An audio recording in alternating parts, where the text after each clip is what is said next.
Howdy y'all, Christi here with Little Salty Homesteader. Welcome back to my YouTube channel and welcome into my garden. Today I am going to be going over the October task list for your North Texas vegetable garden.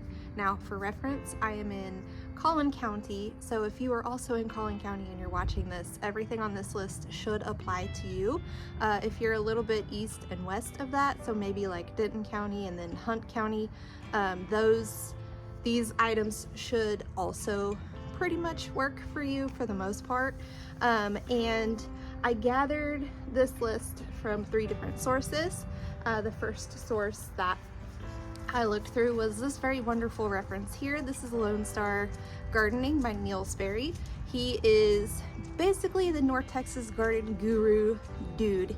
He's been gardening for many years, and he has just a plethora of knowledge. So I looked at his stuff first to try to figure out what I need to be doing each month, and then I kind of go from there.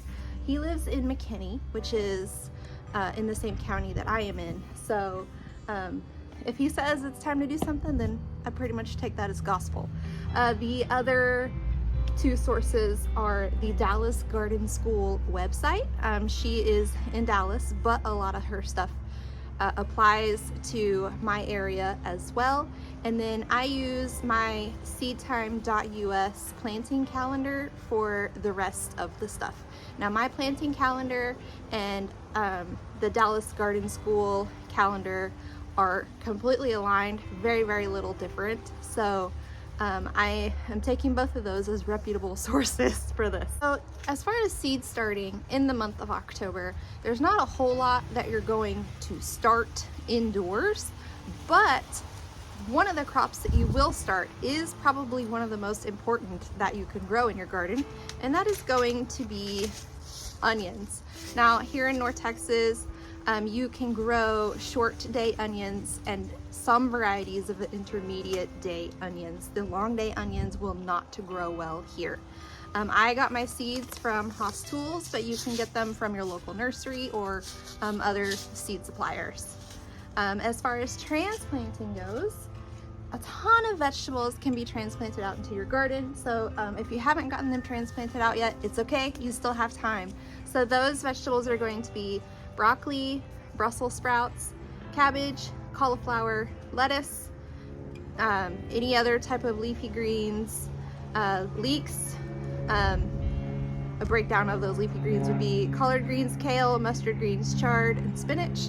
And then towards the end of the month, I'm going to be planting out my garlic cloves. Pretty much the entire month of October is open to do that, but I'm going to push mine off until closer to Halloween.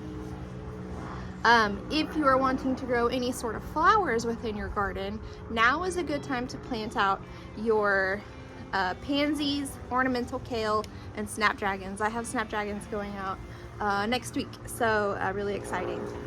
And then if you're looking for what you can direct, so in your garden in October to grow your own food, you're going to plant some cool season herbs like dill, cilantro, and parsley. And then the root vegetable that can go ahead and be direct sown is radishes. Now if you had like a watermelon radish, that should have been planted out in October, but all of the other radishes can be planted out here in October. Now these will need to be planted early in the month, so this week and next week. Today is the 2nd, so pretty much before the 14th-ish, you need to get the radishes planted. Now in terms of maintenance tasks, now that we have completed all of the different planting tasks, because the temperatures are much cooler, this is a great time to go ahead and prune all of your trees, your shrubs, your lawn, your tropical plants, all of the things that come back year after year or continue to put on growth throughout the winter. You want to go ahead and prune those back. And then you'll also want to fertilize those things that you're pruning back. If you are trying to make sure you have nice, beautiful green lawns, go ahead and put down a heavy nitrogen fertilizer on that lawn, water it in well. Hopefully we get some rain this month, so you're not having to increase your water bill any, but you will also fertilize any perennials that you have. So if you're growing blueberries or you have perennial plants, native perennial plants, go ahead and put some fertilizer on those as well. And then you are going to want to make sure that you are prepared for the first frost. Now, on average, the first frost in my area specifically is November the 15th. I know that closer to Dallas, it's around November 21st, but that's just the average first frost date. It could come sooner, so it is a good idea to go ahead and prepare for that now. You're going to want to go ahead and make sure you have frost cloth or greenhouse plastic, some sort of structure to be able to attach those to, or a way to cover your plants with those items. If you are still growing tomatoes and okra and peppers and those type of things, you will definitely want to protect those from frost. Your fall garden vegetables, the broccoli, the leafy greens, the lettuces and stuff, they can handle the typical first frost that will come through early on. Much colder as we get later into the fall and winter, you're going to want to protect those things, but that initial frost, those items should be perfectly fine.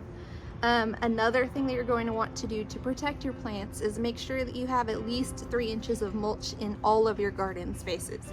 Now, these spaces that I have my vegetable gardens planted in, I like to use straw mulch because it breaks down really well and contributes to overall soil health. I can get it pretty inexpensively, and it helps retain moisture. It's going to help insulate the roots of my plants, and it's a lot easier to work with than the wood mulch. Now in my flower beds, which is what these plants right here are in, I do have wood mulch in those because I'm really trying to make sure, because they're in the ground, I'm really trying to make sure that there's no soil erosion occurring, and that as the wood chips do break down over time, they help break up this hard North Texas clay that we have here. The wood chips do take a lot longer to break down than the straw mulch. However, it's much better suited for the flower bed spaces than the straw mulch is. So it's a relatively short task list this month, but because the weather is cooling down, it is a much more enjoyable time to be out in the garden doing those maintenance tasks that I talked about. But that is all that I have for you today, since it is such a relatively short list. If you liked today's video and you want to see more monthly tasks list for your North Texas vegetable garden, please like, subscribe, and comment, and do all those different YouTube-y things. But until next time, go find a way to get those garden manicures. Bye!